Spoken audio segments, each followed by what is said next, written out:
to our podcast of recapping Game of Thrones. I'm Cameron. And I am Zach. And if you're tuning in for the first time, this is our Game of Thrones recap podcast. Yeah. With our special theme going on here where I've seen it before and Zach has not. Well, one episode, but yes. And a little bit of what the internet I had to see on there. He's relatively virgin to this still. Yeah. So this is our second episode, recapping episode 2 of season 1 of Game of Thrones, titled The Kingsroad. So yeah, this is an interesting episode. So Zach, why don't you give us a short rundown of what happened this episode? This is just stay with me, listeners. This is always gonna be the roughest part. Okay, so we start with the Dothraki, and they're like leaving the Pentos, and I don't know, they're just marching because they're marching, and poor old. Oh, crap. Daenerys, dang it. Every time. Daenerys was, like, all super tired from riding, but, Pex Mick Dothraki is like, nope, we're doing the thing.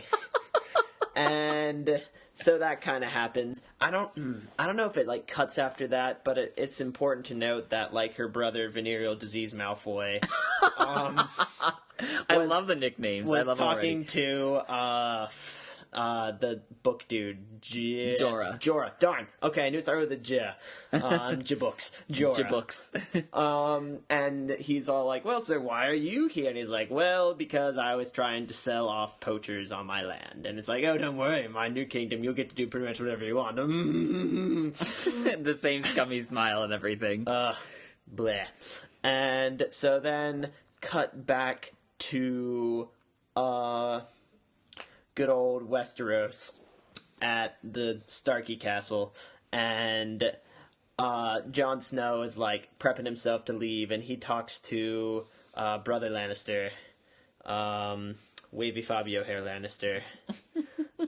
Don't correct me on my names yet. You have to wait. I'll wait. This will be a trial of patience for you. So Fabio Lannister was all like, oh, you're going to the Wall, I bet that'll be great, and like being super snide to Jon. Jon's all like, and that's sort of his thing. He has this sort of like smolder where he's like, I could say a lot of things, but I'm not gonna say the things now. And then he has like a tender moment with Arya, because he gets her a little like rapier, and he's like, I'm leaving, and I'll miss you, and, sticking with the pointy end. And she's like, I know, glomp hug. And then he goes, and he's going to say bye to Bran Flakes. And his mother, well, no, it's not his mother, his stepmother would be the more correct term, is all like, he talks to Bran while he's, like, laying there about, like, and someday you can come to the Wall, and, like, I'll know all this stuff. And Mother's just like, I'm not having any of that. I'm doing my voodoo stuff over here. And, he pieces out, and his father and he hit the road. Good old Ned Stark. And then they like have like a parting of ways, and he's like, like, you have my blood in you. And he's like, well, could you tell me about my mother? And he's like, has like the uber death flag of like, I promise I'll tell you next time I see you. There's so much foreshadowing. Oh my goodness, there are death flags popping up everywhere. So many.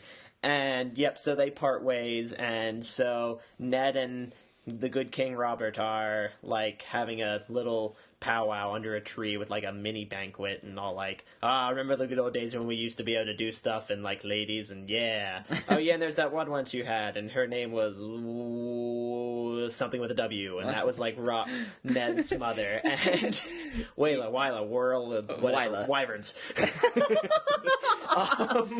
And yeah, and that like really sobers him up. He's like, oh man, if I were a king, you'd punch me. He's like, yeah, too bad I can't punch you anymore. Oh, still bros. Yes, still bros. And okay, going from there, I think we. Well, I guess I'll just cut back to what I know. Go back to Dothraki land, and like Daenerys is being Daenerys, dang it! You're gonna get this wrong every time. It's getting closer. It's Dinosaur Lady. Dinosaur Lady.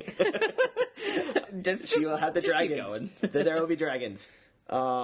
So, And she's, like, talking to the ladies, and they're all talking about, like, very super sciencey things, like the moon being made of, like, goddesses and dragons.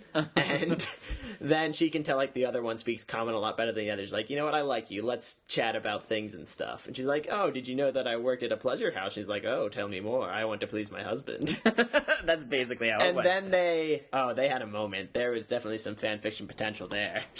And so she does that, and she, like, her hubby, Pexy McPeckerson, comes home, and he's like, hey, let's do the thing. He's like, well, no, wait, we're gonna do it. I was like, no. And she's like, no. And he's like, crap, I understand what no means. And so she, like, takes charge, and, like, now and then they do it Daenerys' way. Yeah, and then she officially wears the pants in the relationship. Officially. There you go. She wins in that. Cut back to Starkland. Oh no, not well. I guess I'll follow Snow, because all the Stark stuff I want to cover at once. Sure, go ahead. Because a lot of Stark stuff happens. A lot of Stark stuff did happen. But, like, he's having a little, like, chat with Tyrion about, like, oh, why do you read books? And it's like, because I am the clever one. And then they have, like, a little witty banter thing about it's like, oh, great, you can, like, leave this family, get a new one that's full of, like, rapists and people who didn't want to have their junk cut off. It's gonna be a great time. Basically. And so, cut back to Starkland, where, Katniss Stark is like, let's do some detective work. We're gonna detective, and she goes to the place where her son fell down, and literally there is like a comical impact crater for where her son lands. I chuckled a little bit. I shouldn't have. Yeah, that's kind of dark. And then she goes inside of the tower and finds a blonde hair. And who else do you know that is blonde? None other than the Lannisters. Yes. And so she puts two and two together and is like, oh man, family meeting underneath the god tree thing. And so she's talking like, I don't want you bros to spill this, but I'm pretty sure the Lannisters came here to jank up our shit. And then they're like, oh man, it's wartime. And then Pimp Maestro bro's like, no man, no, we don't do that. We're gonna take this slow. You need to ease off the throttle, Robert. Robert's like, fine. And the other brother's like, whatever Robert says. And then she also decides, like, you know what? My hubby's hitting the road. I'm gonna hit the road too, and I'm gonna go with my other close confidant, Neckbeard. I actually changed my neckbeard to be like more of a fantastic like goatee. Neck pigtails. I don't know. They're coming off the side of his head. Yeah, they were now. like all wavy and junk. I Awesome. know. I want to know what he uses. Like, is it L'Oreal because he's worth it? But yeah, and they're totally gonna have like a buddy cop thing going on. I'm super excited. L'Oreal for beards. L'Oreal for beards. But yeah, like Katniss and Neckbeard McGoatee Man they're gonna like have a buddy cop thing where they like get to the bottom of this Lannister shenanigans. And so cut to like young Lannisters, and little old Sasha McSashay is like walking Lady the dog, because Lady's the important one in this scene.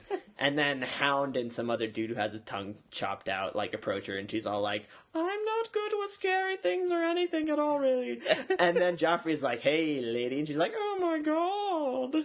And then they like go off and like have underage drinking, and there's peer pressure. And then they come across Arya and, I really want to remember his name but the butcher's son, and they're just like fake sword playing and stuff. And then Joffrey's like, oh, you know what, I'm just gonna have a dick measuring contest with this little like plebeian, because I have no ego unless I stroke it. And then he like goes and is like, oh, I'm a prince. It's like, yes my lord. No, a prince. I'm sorry, my prince. And he's like, oh, I'm going to hurt you because I'm a jerk. And Arya's like, well, this is shit. And she just, and then Lamrina the dog comes out and it's like, oh yeah, and bites his arm because frack that guy. And then she throws his sword into the streams like, yeah, what? And then Joffrey's like, oh, please don't kill me and do bad things, because I'm all talk and I suck. And then she's like, oh crap, he's the king's son. You best run, Lamrina. We gotta get out of here. And so she runs away and like makes Lamrina go, and it's like bringing back flashbacks from my memory of like Ash and like the Butterfree episode, and she had to like let Lamrina go so she could live. And so then enter family politics council at the inn bar, because that's just where you hash this stuff out. Right. Because the Lannisters got to her first, and Ned's all like, oh, nah, she my daughter. And so he runs back, and they're, like, all in this big circle, because everyone wants to see the family drama play out, I suppose. Like, literally everyone is there. Yeah. And so Rob's all like, well, seriously, we got two people saying two different things. Joffrey said that he got the crap beaten out by this little girl, and he wants recompense, and then they sick the dog on him, and Arya's all like, well, that's a bunch of bull. And then they call in little Sashay, and Sashay's over there, and she's just like, I don't know anything, because I don't want to choose if I'm loving my sister or loving this stupid-looking man. And comes back to bite her in the butt pretty much immediately, because they decide that they will both discipline their children each way, and Ned's all like, well, so do you want me to kill a direwolf? And then, like, evil lady Princess Lannister's like, well, we have to kill something in this episode, right? And so they decide to kill the beautiful, lovely dog lady, and also Joffrey evidently sicked Hound on the poor butcher boy, and he was dead. So now our kill count is up to 2. Plus, let's not forget that there's a fire before, when there was like family tension going on, and someone almost messed up Katniss Stark and her little Bran Flakes. But his dire wolf came in there and sorted that right out. So now our kill count has gone from 4 to 7. Well, if we're counting the wolf, it's 8. Well, yeah, that's true. Wolf is 8, I suppose. But yeah, and the episode ended with, like, Lady dying and transferring her spirit into Bran Flakes to revive him. Because that's the only way he can get through that dog dying. He's choosing to believe that the wolf has been reincarnated. Into Bran Flakes, even though he didn't die, and I know it's unreasonable, but those are my words. And it's like, oh, and then Lady was reincarnated into Bran Flakes. Oh my gosh, I love the nicknames. So Lady Bran Flakes, as we shall now call him, or Lady Bran Flakes. or Bran Flakes Lady, I don't know. I don't know. I prefer Lady Bran Flakes. They kind of had a little bit of like a fusion moment, you know? Yeah, and... I mean, he can like totally go like Dog Super Saiyan. It's awesome. That's my headcanon. It's what gets me through like the sad parts. So yeah, that is episode 2 of Game of Thrones. Believe it! Yes. So episode 2 in a nutshell with, I mean, some terrible nicknames, but I mean, yeah. Hey, I kept hold of the names that I knew before. Yeah, you did. Well, okay. You tried. Okay, that's the best part. Okay. And not to mention too, I mean, like episode 1, there's a little bit of like word vomit with the amount of names that get introduced even this episode. Still more names, but in the same respect, we're covering people we've pretty much seen before. There were not many new players. There were a handful. There were new players, but they weren't important ones. No. But, so this kind of like this episode is like Game of Thrones, the road movie episode, but with less hijinks, because things get sad. They were like, there's a little bit of hijinks. But it was only in like the sort of like buddy talking about the old days hijinks. Right. And speaking which, in terms of buddies, there's a couple interesting pairings we see this episode in terms of buddies, because of course we've got the reminiscing between Ned Stark and the Robert. King. That was before. Right. And now, but this episode introduced the kind of weird pairing of Jon Snow and Tyrion Lannister even more. Like, before they sort of just talk to each other, but now they're like but now that they're traveling together, they're actually like friends. Like, you can tell that Tyrion's like, you know what, this guy, he's alright. And Jon's like, this guy's not a rapist. He's alright. So we have that buddy pairing, and then we also have the pairing between... there was Pimp Maestro and Katniss. Yeah, there's a little... I mean... that makes sense. Okay, first off, it's Maester Lewin and Catelyn Stark. I'm sorry. At this point, I know that it's Catelyn, but I like to call her Katniss. It's more fun to call her Katniss. Yes, I get it. But anyway, so there's that pairing there, too, where they are kind of trying to play it smart. There. And then we also have Daenerys and her handmaiden. Yes, that was fun. It's kind of an interesting pairing because, I mean, really this handmaiden that she has is really like the lowest of low in terms of people there, but yet she has such a profound effect upon Daenerys's she's like power educated play. And like, she knew the power play. And she's kind of one of these people who recognizes like there's a power to sexuality in the world that they live in, and she kind of teaches Daenerys how to use that to her advantage. Take charge. Get that. So, kind of an interesting pairing there. And of course, we have another kind of friendship pairing between Arya and the Butcher's Boy. Yeah, which well, doesn't that really was short-lived. It was short-lived. It doesn't really turn out the way that we wish it would. Exactly. There. But it's kind of interesting how this episode does focus on sort of newly minted friendships. Well, yeah, things that like show up now that like when the Lord has gone away, everyone else is gonna have to figure out who their buddies are. Right. So, out of those, who would you think is the like the best? Who makes the best like friendship pairing from this episode? Like whose friendship right now is got the best, the strongest? Who's got the strongest friendship? Oh, that's tough. And you're even talking like Butcher's Boy, even though he died. Yeah, I mean, okay. Well, even though he's dead, I can't gauge that, but I would have to say that Daenerys again, because everyone that keeps on meeting her is like so important to her, because she has like no one she can confide in, and her brother is a jerk, and she only like probably rarely gets to talk to the other dude because she doesn't seem to be able to leave the tent or something. Well, I mean, it's either that or I'm sure she's probably sore from riding all day. Yeah. So I'm not sure she'd even probably want to resting. leave. Yeah. So I don't know. I feel like that's very special for her. That makes that the most special for me because she has so few connections to anything. The other people already kind of had those things, and a lot of those, except for the thing between Arya and the Butchers, are like very formal. Like they were already there, and I don't know. It was more of a pairing than a friendship in some of them. Yeah, I think on that note too, because that friendship sort of really sticks out in this episode. I also think that a big theme in this episode is sort of honestly like how much agency the women in Westeros have and things, because the major power players in this episode really are women. So we got because the one behind the scenes in the whole confrontation was the Lady Queen. Yeah, let's think about this. So at the end we have Cersei is the one who navigates that situation to be spiteful. Because Robb, and it was like 100,000,000% spite. Like it could have ended right there before she said a word about like Robb could have just said like he had the absolute power. He could have just said like, everyone just discipline their children, no dog killings. But she plays knew it how so to he play can't his say buttons. no. Yeah, and so we have that. I was like, oh, now he's going to have scars for life. And I mean, like Robert didn't want this to go the way it did because Joffrey just got owned by a little girl. So yeah, and speaking of that too, Arya, who teaches Joffrey a lesson right there, right by the stream. She beats him and throws his sword into the stream. It's like a perfect image there. She's the best. Yeah, and then best. Of course you have Catelyn, who's playing like Sherlock Holmes basically. Yeah, she's playing because at this point, like her family's finally got her to stop doing the like I will only hover over this child thing. Which I thought it was very poignant to point out that how much she had stood with Bran because she had like neglected her 6-year-old son. Right.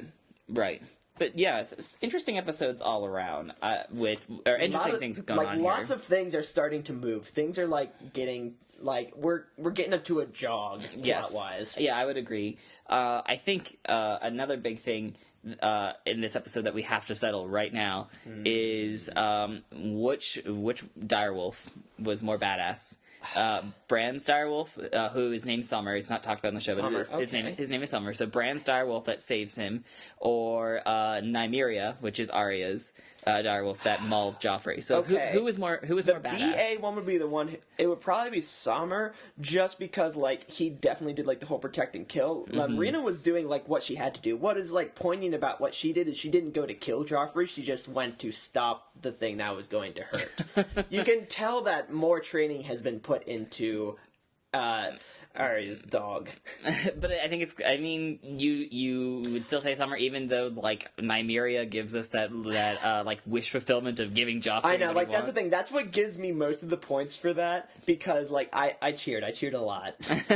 I cheered for both, actually. Let's think about this, because this episode is the episode of like Joffrey getting abused. I mean, because he gets slapped by Tyrion in the beginning 3 or 4 times. Yeah, because he was being such a little butt nugget about like I'm not going to like tell them that I'm sorry that there was a loss and whatever. And Tyrion's like, no, you tell them sorry. It's like, I'll tell Mother. You go and tell her. And I think this is the episode that you should probably just like keep on standby when things go out later on. You can come back to this episode and remember that this is the episode where Joffrey got slapped and got bitten. It was like 3 times in like 1 minute, and it was glorious. Of course, it's almost like a Telltale game. I feel like that moment where the Hound is like, the king's gonna remember that, or the prince is gonna remember that. He's like, good. And it's like, you should flash that in a text box up in the corner. That way we like know your that. choice. Oh no, I'll take that back. Or good. Yeah. Or you go and slap him again. Yes. I guess he chose the moderate option in this case. This episode too also featured some moments where I would call it like the we're going to have conversation without speaking thing. Like, yeah, and so, there were some eyes. Yeah, there are some eyes, and so I want to know from you who was the scariest with that? Was it Cersei? Well, here are your choices. You got Cersei and Jaime at the dinner table, or at the breakfast table with Tyrion, or you have the epic shade that Catelyn was giving Jon in the bedroom over Bran.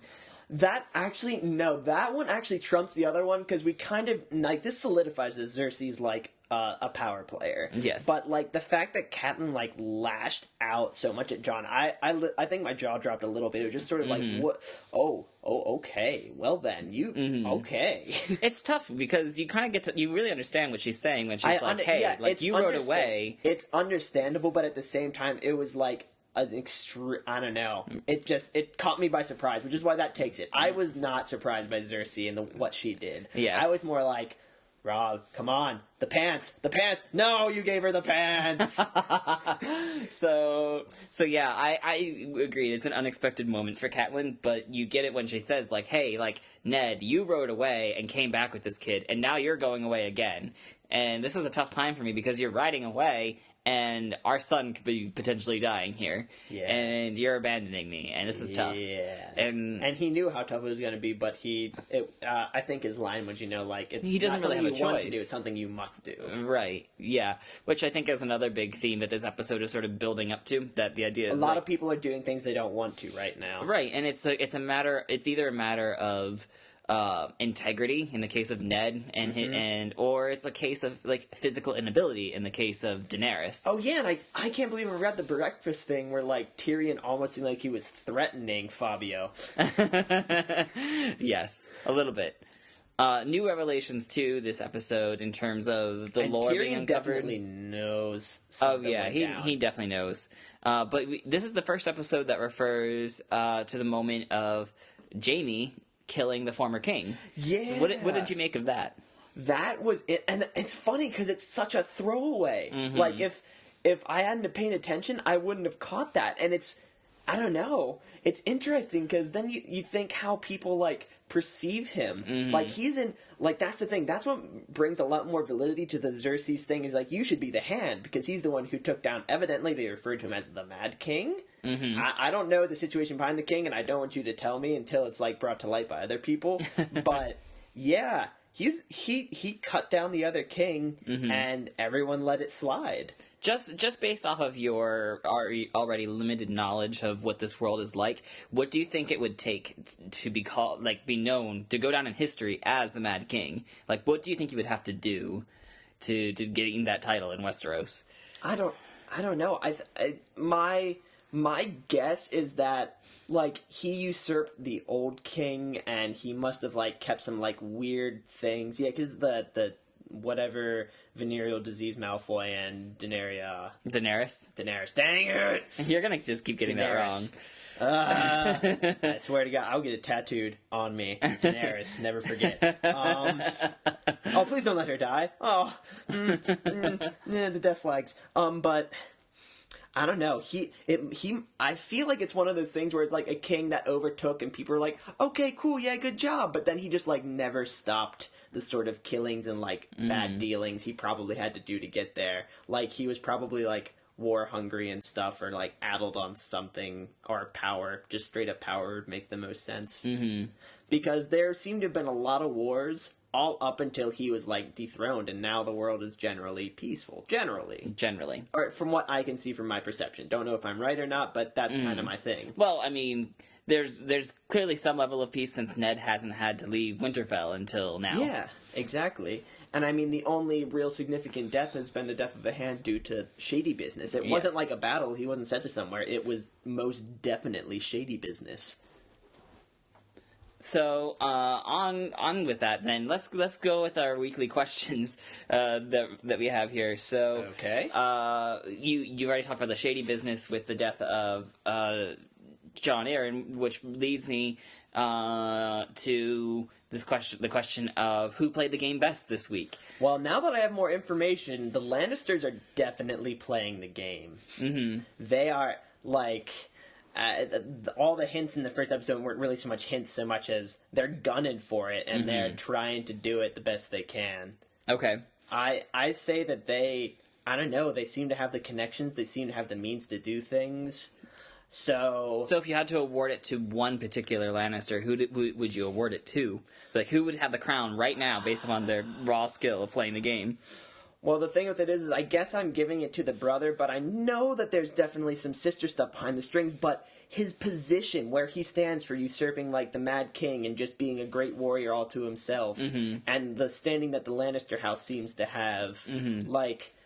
I feel, okay, if this were like a game of Monopoly, and you had, like, the Starks playing the Lannisters, the Lannisters already bought all the high properties and all the. They already have Boardwalk and Park Place. Yeah, they have a couple of Boardwalk hotels on it. Yeah, they started with Boardwalk and Park Place, and the Starks are like, crap. they got, what is it, like it's like Baltic and Mediterranean Avenue. I think it's they got like some of the blues. They have like one light blue and like $100, and the Lannisters have like $1,000 and like the two best spaces. Like, they're coming into this game late. They're down a few pieces. They don't have enough properties. It's yeah. So they're definitely, now we see both sides, the Westeros and the Easteros sides, because the other one is obviously amass army, get army over there and take them. But Ned brings up a key point that even though they have all these people over there, that they don't have ships. They can't get over there. Unless the horses turn into seahorses. So while last episode you gave the crown to Viserys for acquiring said army, this episode made it very clear that we're probably not going to see this army anytime soon. Tactically, unless he has been making ships on the sly for a long time, he does not have the stronger hand. Who stands to get the throne faster? The Lannisters. Okay. So, and if you had to award it to a particular one, you would award it to Jaime Lannister. I would give it to Jaime. Good old Jaime Fabio Lannister. Well, that's a interesting choice. And you're also saying who would get the crown. Who's actually probably been doing the most work from what I can tell so far is probably Cersei. Cersei. Yes. So So you're saying, would you say like jointly Cersei and Jaime then are the winners? I would have to say this episode. The crown on the head would be on Jaime, but I'd have to say that it's definitely a joint effort. Gotcha. Okay. So, yeah, with that, too, I think another thing to bring out about this episode is there's a lot of discussion of how we're going to handle things in the future. So you got Catelyn saying about, like, I need to get to the bottom of this. She wants to go. Yeah, and she's leaving, she's leaving the land to, to some of her confidants, like the Maestro, and, like, her 15 to lower-year-old sons. Yes. She's... I don't know. I don't feel she's thinking the most clearly, but she wants answers more than anything. Well, on that note, who made the best plan this week, and who made the worst? Okay. Like, whose plan do you think is going to pan out the best for them, and whose plan is going to pan out the worst for them? Boy. The Lannisters have a very strong hand, but now that the Starks are in, it's kind of like. But it doesn't matter what hand they have. If they don't plan their moves well, then it doesn't matter. And we don't really get much of how we think they're going to play. Like last episode, we had them talking. If you want me to cop out real quick and say whose plan's going to work, Jon Snow's going to make it to the wall. His plan's going to work the easiest. Okay, so we could take that cop out, but whose plan will work out the worst then? The worst. At this point, just pushing Bran Flakes off of the tower, probably the least well thought through thing they could have done. I mean, they thought it would be sufficient, and they tried to do other plans, but you you don't kill someone's kid in their own castle so easily. So Yeah. that was a gamble they took. It was a gamble. And the fact that they even were doing that while they were there at all was a huge gamble. Right. There's like 10 different ways that could have gone, and they didn't. There's no way they could guarantee the outcome there. Yeah, so they had to take the chance. But the thing with it is, they already put themselves. So bad plan, and the bad plan being the bad plan being that here. if they had just played their hand the way it was and not like messed around in any shenanigans. Yeah. Well, it was hard because what else are they supposed to do? Because their whole regime is on like rests on that sort of incest, if that makes sense. Yeah, like, no, if that's totally found makes out, sense. like the marriage between Cersei and the king is sort of It's null, in jeopardy. and like all of this stuff would that would And the basically Lannisters' end up power everything. is gone. Yeah, the Lannisters would probably be just like straight up like ousted. Mm-hmm. So yeah, I totally agree with you without saying too much about what I know what's to come. but those are my feelings. Yeah. The thing with it is there were not many there were some plans hatched, but none of them has like come to fruition. Right. And like the only plans that are definitely going to work is most likely Jon Snow and Ned Stark will make it to their destinations. Most likely. I don't know. Most I'm hoping likely. they don't get gunned down on the road. That would just be jarring, just to see them, straight up some thugs with some Uzis running by. Dude, you know what I know is jarring? We only have 5 out of 6 dire wolves. Well, sort of 4 because one just ran away. Well, yeah, Arya sort of forced Nymeria to run off. Nymeria. Why did I think Lemuria? That's It's not really well said. That's Castle in the Sky. I'm glad we sorted that out. I totally did that. Sorry. There will be a lot of goofs on my part with names. And all of this is names. It's nouns and names. While we are also on the subject of the direwolves and their deaths, we have to discuss who had the best death and who had the worst death this episode. Again, not many deaths. I think we somehow made it fewer deaths than the first episode. Yeah, there were. So this episode we had the same. Let's see. We had Lady. We had Lady, and we had the Butcher's Boy. Butcher's Boy, and we had the assassin. The thug. The assassin. I think that was it. It was 3. So we are at 7. Haha. Because we had 4 before. I think didn't we have 5 before? Nope. You're right. We are at 7. Aha! I win this round. So out of those deaths, whose death was the best and whose death was the worst? Well. This is a tough one. I'll admit this to you. The best, as far as like the most satisfying, was definitely like the thief because that was tense. Yeah. That was just like, oh no, oh geez. Well, even his reaction is so interesting. Like when he jumps in there, he's like, you aren't supposed to be here. Like this was supposed to be an easy job. The Lannisters obviously gave him a knife to do it. He's basically like, here, you guy on street, knife, go kill like comatose boy, and you get like a pretty. It'll be easy. It'll be so easy. Yeah, it'll be so easy. And he probably set the fire. He set the fire. He's on his way to do the things, and then he just gets mauled by a direwolf. Real bad time for him. Real bad time for him. Because he was, I don't know, I feel like in my head canon, he was just like some sort of like beggar on the street, and they're like, "Oh, hey, you nondescript guy," and completely untraceable too if it gets back to him. Besides the fancy knife, exactly. Well, yeah, the knife was a huge contingency. They could have given him just like a rusty spoon, and it would have worked. I mean, he's comatose. You don't have to give him a fancy knife. No, you don't. But that begs the question: is maybe there's some sort of other intention behind giving him a fancy knife? Oh my gosh! Oh no! The implications. Ooh, man. Oh, darn. Oh. Well, we can talk about that maybe after some future episodes. But yeah, that's the best death. The worst death is honestly Arya's friend for me. I mean, as much of a fuss as I made about like the dogs dying, like that just sucks for him. You want to talk about people who didn't deserve it at all? Like that was it. He was just like good common boy, like good friend, and like he was respectful to Joffrey. Joffrey's just a dick. Yeah, I know. Well, it's not like he did even anything like offensive but is still like on the right side. Took it. He was like respectful and like what small child wouldn't run away from the Hound? Oh, I know. That guy's terrible. I would run away from the Hound if he was charging after me like on a horse, sword drawn. I'd be like GTFO. You would be GTFO. dying to be like, okay, no wait, I like put hands behind here and like walk towards him. No, no, like you. I feel like either way, the Hound would have killed him. That's just like the flippant thing he was. It's like, oh, he ran away. If we're taking the imagery of like like the Hound Joffrey's dog. You know, like you can't stop a mad dog from doing the thing that the mad dog is saying. And I wish I could have seen the body more, because I feel like there are more cuts in that kid that would need to just cut him down. It looked like it was more of a He might have enjoyed it. He might have maimed the kid, because his head wasn't chopped off or anything. Like, when you're running by someone on a sword, you don't get wounds the way I don't know. Yeah. Well, also mention, the Hound is like a trained killer. Like, he could do it cleanly if he wanted to. Yeah, but he didn't. I don't think he did. And that's what definitely makes that, for me, the worst, because that poor kid probably suffered to some point and was terrified, like, all the time. And not even to say of, like, what about his family and like, all that kind of stuff. Yeah. Definitely, that is definitely the worst death. I mean, it sucked that Lady died, but his was definitely worse. Well, let's move out of that darker territory now, and let's talk about who's the Stark of the week this week.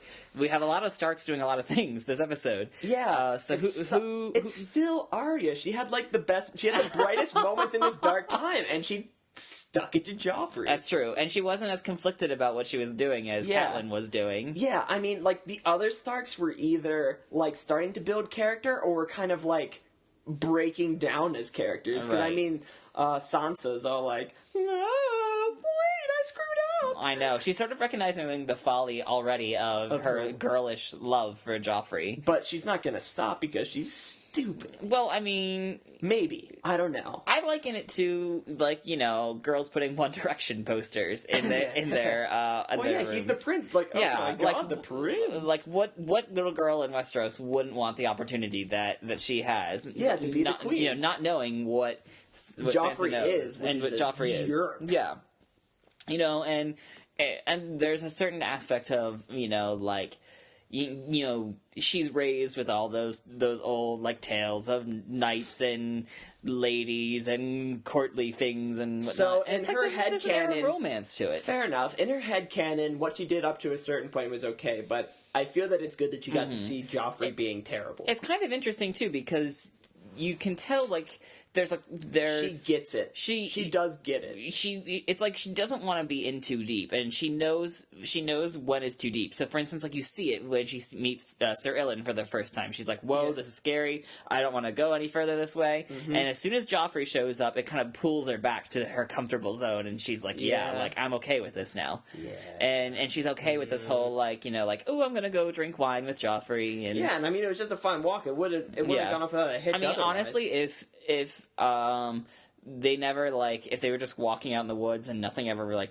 happened, like, Sansa would have just kept going on with the whole, her whole girlish thing without even questioning it. But this is the first moment where she has to question it. I think that it's good that she gets to see the side that Joffrey won't show other people. Right. I feel that's going to be very important. Right.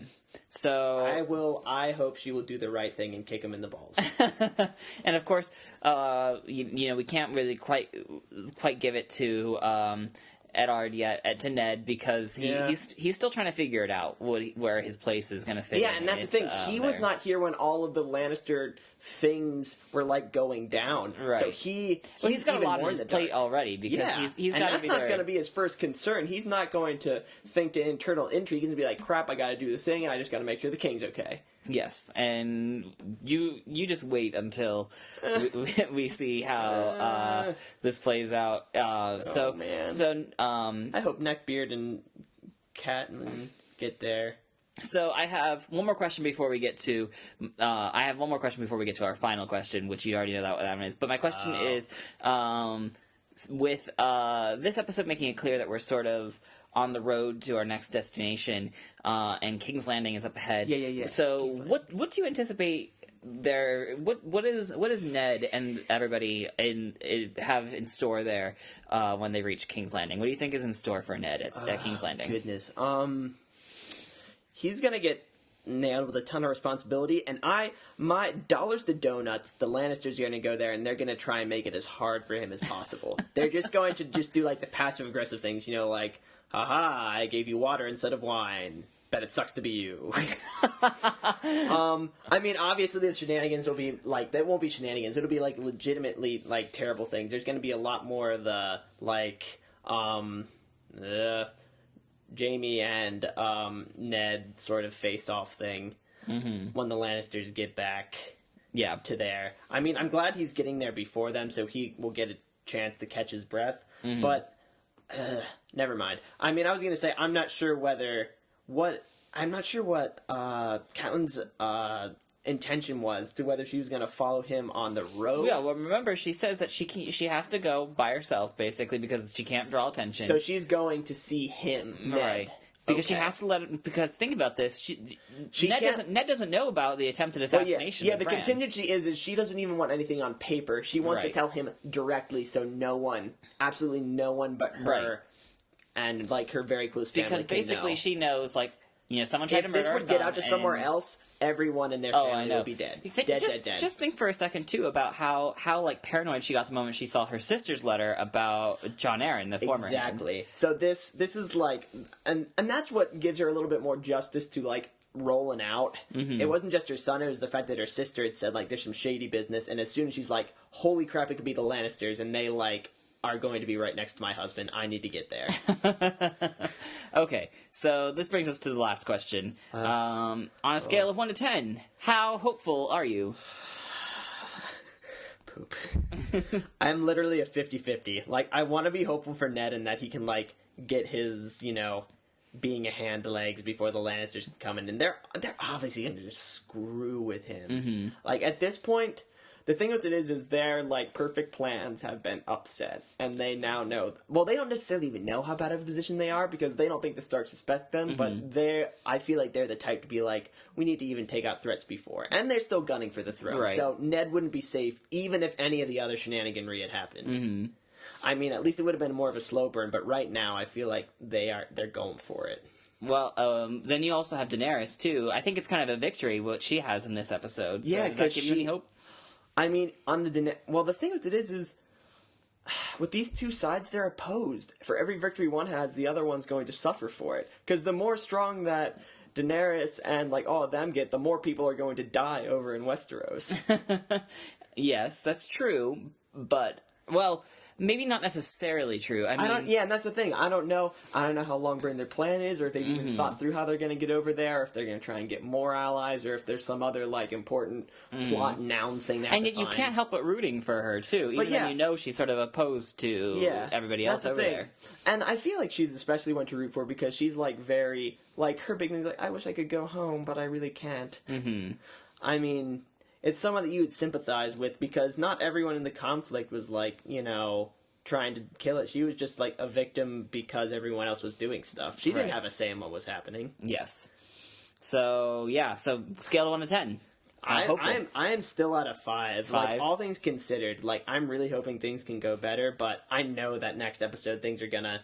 It's either gonna be, like, a setup episode, or my prediction for the next episode is there's going to be, like, a lot of setup. We're going to meet some new characters at King's Landing. Maybe Jon Snow will make it to the Wall. And, something's going to happen. I feel like there's going to be a drop at the end of the episode. Yeah. I mean, they've done that so far. That's been the format so far. Yeah, but that has been the format, because ends with Bran falling out of tower, ends with Bran waking up, and then this one's going to end with Bran going Super Saiyan and killing all the Lannisters. The end! Yay! If only, yeah. Yeah, okay. I can't be that hopeful, because I do have the knowledge. I was going to say, that's how much hope you have with a 5?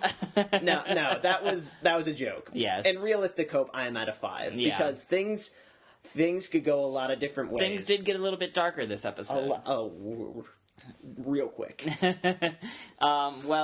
So this was episode 2 of our podcast, where we recapped episode 2, Game of Thrones, season 1, The Kingsroad. I hope you enjoyed listening to us. Make sure to follow us on Twitter, on Tumblr. We also have give us hearts and likes and stars and rainbows and things. You can also find our YouTube channel, Useful NPCs. Yep, we are literally the only ones with the name Useful NPCs. So if you look it up on a thing, it's us. Yes. Unless it's us. So if you've enjoyed this, if you've enjoyed listening to Zach get into this, if you are through the Westeros, if you are listening to this and you know what happens in Game of Thrones and you're enjoying don't taunt this, me. yes, don't taunt him. Don't spoil. I will find you. I have a certain set of skills. Not really, but still. I know. And then if you also have any questions for Zach on future episodes coming up, make sure to leave a comment on the Tumblr, or tweet us at you should probably, like, preface those with Cameron, so if I see something that starts with Cameron, I won't know a question ahead of time, because we kind of joint run these accounts, so be very intentional when you send us stuff. Yeah, so, but let us know what you think. If you got a good question for Zach, we want to hear it. We could even recap old things. Yeah, and thanks for tuning in, and we hope to see you next time. Oh boy. It's going to be a good one. Yeah. It's going to be a doozy. I hate waiting. All right. Goodbye, everybody. See ya.